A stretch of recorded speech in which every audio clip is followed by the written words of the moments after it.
Welcome to your house. I know that guy. Please have a seat. Thank you so much. Well, welcome to the White House. Good evening to all of you, and I'm delighted to have you here. And thank you, Kennedy Center President Deborah Rutter. Deborah, where's Deborah? Stand up, let everybody know who you are.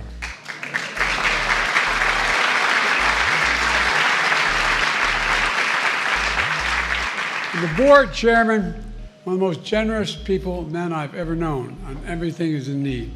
A friend of mine, David Rubinstein. David, stand up.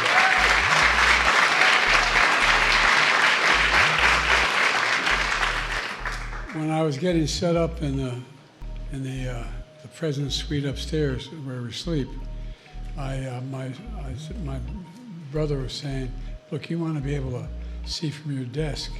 You want to be able to see Rubinstein." I said, "I beg your pardon?" He said, "The Washington Memorial." This guy rebuilt the sucker. I'm serious. God love you. You're the best, David. You are. And thanks to all of you, especially this year's Kennedy Center honorees. Folks, for Jill and me, and Jill is not here. She'll may make it over to the event tonight. But Jill has been dealing with women's equality for women's health research. And she just got back from Abu Dhabi and all through Africa, and ended up, although she did go spend a little time in Sicily, because just a day or so to meet her great-great-grandmother's parents. She made fun of me going back on the Irish, you know? Pat, but I tell you what, I don't screw around. She gets her Irish, when she gets her Italian up, I don't mess with her. But anyway, you'll all see her tonight. She's up changing. Her plane landed, I don't know, about an hour and a half ago, 2 hours ago. For Jill and me and for Kamala and Doug, this is one of the favorite events of the White House. I mean this sincerely. I did it when I was vice president, did it when I was a senator, as I could. All around us, we see the power of art and imagination. Excuse me for my voice. To capture the spirit of this holiday season, to capture faith, you know, which is the substance of things hoped for and the evidence of things not seen. Folks, we see the power of the arts everywhere, everywhere. A few days ago, I returned from a trip to Angola in southwestern Africa. Historians believe people in Angola account for a significant number of all enslaved people shipped to the United States. I'm the first president to ever visit there. Today, millions of African Americans have Angolan ancestry. I spoke at their National Slavery Museum, where over 100 years ago, enslaved Angolans were baptized into a faith that was foreign to them. Their names were changed against their will. They were condemned to a slave ship, bound for what was referred to as the Middle Passage. I saw the artifacts, the shackles, the whips that tortured their bodies. I also saw something else. I saw folk instruments Angolans used to share the strength and hope and persevere. Instruments like those that they would take all the way across the Atlantic to help them lay the foundation for black folk music in America. It's really remarkable how much music has played a role in everything. Throughout our nation's history, artists in America have used their talents to inspire and empower, to overcome, to challenge power freely and without fear, and to be a link in memory between the past and the future. It matters. To be the spark to make history, and to ensure history is never erased. We have too many people trying to erase history instead of rewrite history. That power of art is everywhere. And in America, our freedom of expression sets us apart. Other nations were founded on ethnicity, religion, geography. We're the only nation in the world, major nation, founded on an idea. An idea, literally an idea. That idea was we're all created equal and deserve to be treated equally throughout our lives. We've never fully lived up to that idea, but we've never walked away from it either. In America, artists have made sure we never will. And that's what we celebrate tonight. Raised in Queens, New York, the grandson of Italian immigrants, Francis Ford Coppola was once a 9-year-old boy homebound with polio. But with a tape recorder and a camera by his side, his imagination took seed. Over 6 decades, he would write, direct, and produce over 70 films, both sweeping epics and deeply personal stories, taking big swings to explore who we are as a nation and who we are as human beings. Patton, The Godfather, Apocalypse Now, Dracula, 5 Oscars, 14 nominations. Mentioning fellow filmmakers and partnering with his good friend George Lucas to pioneer innovations in filmmaking. Fostering talent before they were stars, like previous Kennedy Center honorees who are here tonight. Robert De Niro. Robert, stand up. I'm a big fan, man. I want everybody to see it.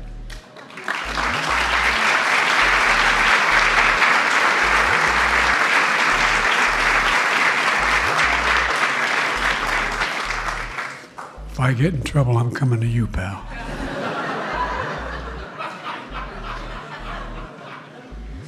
Well, Francis, I'm looking for work in February. So maybe you've got something for me on the Biden-De Niro combination here. I can't sing, I can't act, I can't dance, do a damn thing, but I can help you. Above all, Francis is about family. He's joined us tonight by his children and grandchildren who are making their own mark in American cinema. For a storied career of independence, vision, I say congratulations, Francis, and thank you. Thank you, thank you, thank you for all you've done.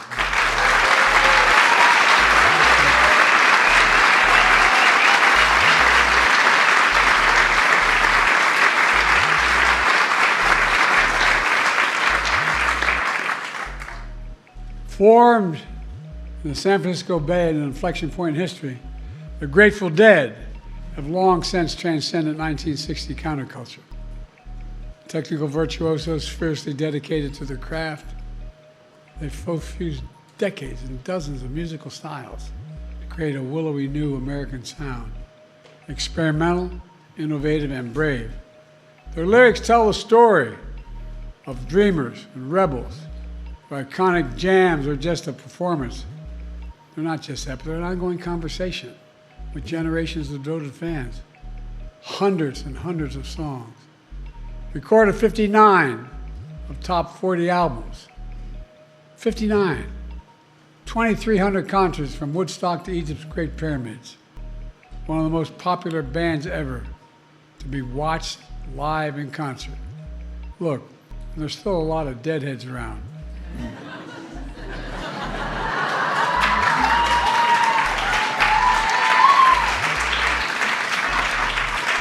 No two performances even the same, but their spirit and joy is enduring. Tonight, we honor Bobby, Bill, and Mickey. Guys, where you at?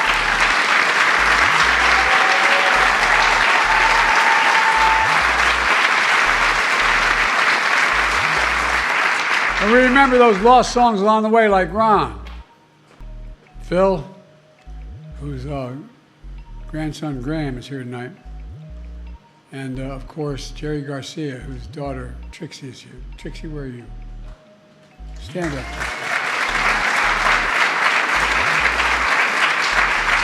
Ladies and gentlemen, the Grateful Dead.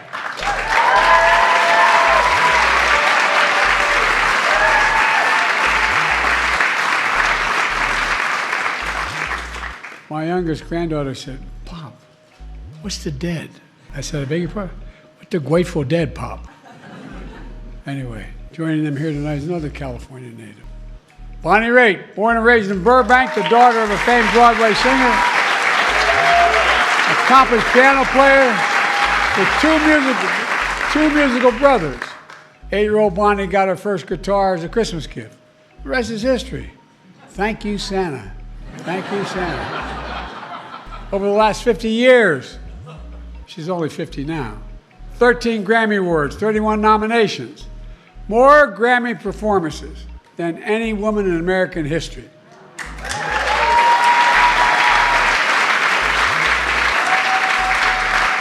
An inductee to the Rock and Roll Hall of Fame, her music defies genre and blends music of folk, country, rock, and pop. You know, with infectious beats and soulful lyrics, her sound carries through the highs and the lows of life. Time and trust, heartbreak and hope, love and loss. That's Bonnie, helping us find healing and light and purpose within and beyond music. one of the all-time greats that inspires fans and follows musicians alike. And I tell you, Bonnie, you've had an incredible impact. So, Bonnie, thank you for all you've done, not just your music yet.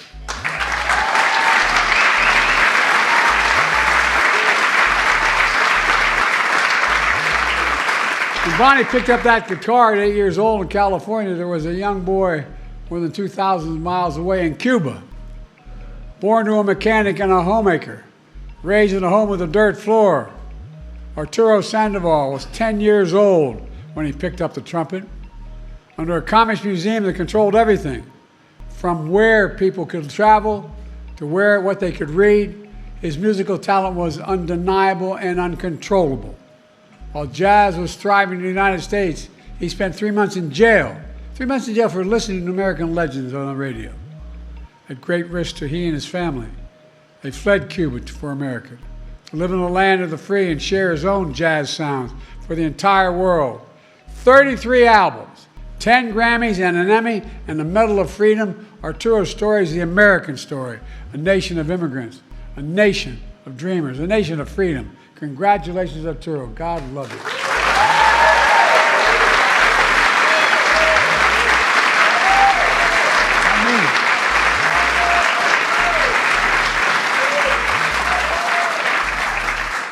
Few places in America capture the essence of freedom more than the Apollo Theater.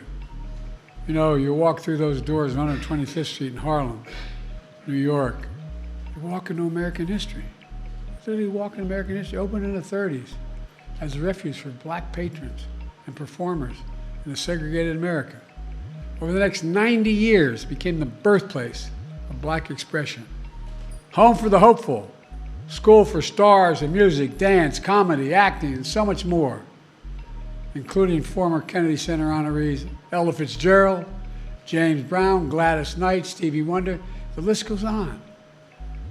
You know, when there were few places to go, there was showtime at the Apollo.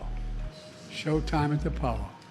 A big stage, a boisterous crowd, a beacon of what's possible, shaping a fearless future of equality and inclusion in the nation. You know, one where black excellence is celebrated, not denied. Reminding us all that black history is American history, for God's sake. Black culture is American culture. For the first time, the Kennedy Center is bestowing this honor to an institution and not an individual. Thank you, Apollo Theater. Thank you, thank you, thank you.